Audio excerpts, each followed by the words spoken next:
Hello, xin chào các bạn đã quay trở lại với review 5 phút. Trong những tập tiếp theo của tiên nghịch, sau khi ngưng tụ thành công phân thân đầu tiên, Vương Lâm liền biến mất. Không lâu sau, phân thân của Vương Lâm xuất hiện trở lại và tới Vân Thiên Tông làm đệ tử. Ở đó, anh ấy được một lão nhân thu nạp làm đệ tử. Không lâu sau, Vương Lâm quen một người tên Trình Hiền, người này rất si mê phái đẹp, bởi vậy Trình Hiền liền nhờ Vương Lâm giúp gặp ý trung nhân.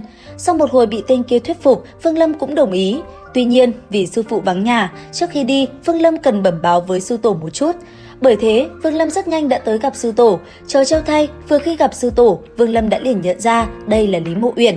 Còn Lý Mộ Uyển, nàng cũng ngờ ngợ khi thấy hình bóng của nam nhân kia, thế nhưng nàng vẫn không dám chắc chắn. Chỉ thoáng một giây đứng hình, sau đó hai người liền trở lại thực tại và trò chuyện cùng nhau như một vị sư tổ cùng học trò rồi rời đi. Xong xuôi, Vương Lâm liền cùng Trình Hiền tới gặp nữ nhân kia như đã hứa. Làm xong, Vương Lâm liền trở về tiến nhập tu luyện. Thời gian trôi qua, Vương Lâm đã đến luyện khí kỳ tầng 15. Để đột phá, anh ấy liền nhờ Trình Hiền tìm cho mình phương pháp luyện chế trúc cơ đan. Và tất nhiên, Trình Hiền không từ chối. Sau đó, khi có được phương pháp luyện chế, Vương Lâm liền tiến hành.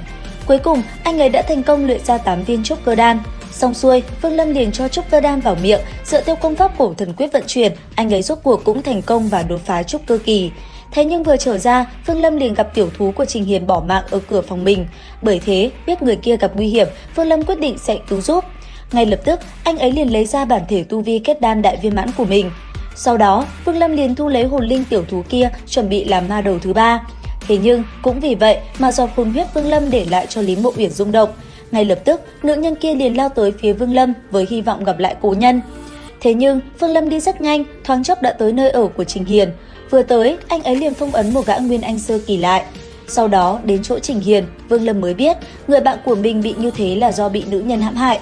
Ngay lập tức, Vương Lâm liền ra tay chữa trị cho Trình Hiền, rồi hỏi hắn đầu đuôi sự việc. Xong xuôi, Vương Lâm liền trở ra ngoài.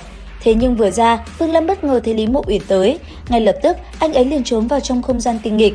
Còn Lý Mộ Uyển, nàng biết nam nhân kia ở gần đây nhưng không ra gặp mình thì buồn bã. Sau đó, thanh âm vang lên khắp đất trời nói: "Ta không mong gì khác, chỉ mong có thể thấy mặt huynh.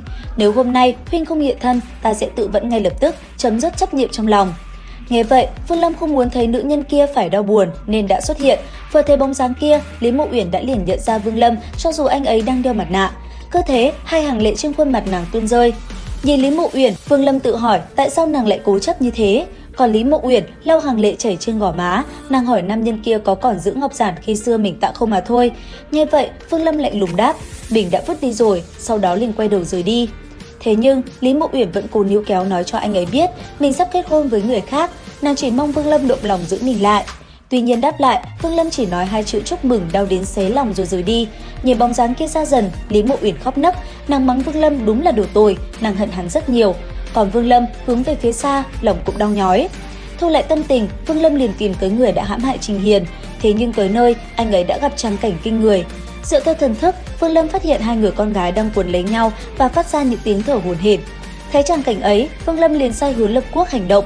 Thấy thế, tên ma đầu kia vui sướng gào rú, ngay lập tức lao vào cực kỳ sung mãn. Không lâu sau, ma đầu đã đi ra, đồng thời hoàn thành tốt chuyện mà Vương Lâm giao phó. Xong xuôi, Vương Lâm cũng rời đi. Thế nhưng vừa đi ra, Vương Lâm lại bị một nữ tu sĩ Nguyên Anh truy đuổi. Đáng tiếc, nữ tu sĩ đó vẫn không phải đối thủ và bị Vương Lâm cản lại. Còn mình, Vương Lâm liền ẩn thân rồi biến mất không vết tích. Không lâu sau, mọi thứ liền lại trở lại bình thường. Thế nhưng, thông tin Lý Mộ Uyển chuẩn bị lấy người khác lại làm con tim Vương Lâm đau nhói. Không chịu được nữa, Vương Lâm liền tới gặp nàng. Lần này gặp lại, Vương Lâm liền ra hiệu cho Lý Mộ Uyển biết toàn bộ mọi chuyện. Cuối cùng, đưa cho nữ nhân kia ngọc giản khi xưa nàng tặng, thanh âm vang lên nói: "Lấy mạng Tôn Trần Vị quá đơn giản. Chẳng qua, phải chờ tu vi ta đạt tới Nguyên Anh thì Vân Thiên Tông mới không có kẻ nào dám nói gì, cũng đủ để ta đem người tung hoành Sở Quốc." Nghe thế, Lý Mộ Uyển vui sướng vô cùng. Còn Vương Lâm đưa tay ra vòng tay sau eo, anh ấy liền ôm Lý Mộ Uyển vào lòng. Sau đó, hai người liền bàn bạc cách để giúp phân thân Vương Lâm đột phá Nguyên Anh kỳ. Liệu rằng tiếp theo sẽ còn chuyện gì xảy ra? Theo dõi kênh để biết thêm chi tiết nhé. Xin chào và hẹn gặp lại!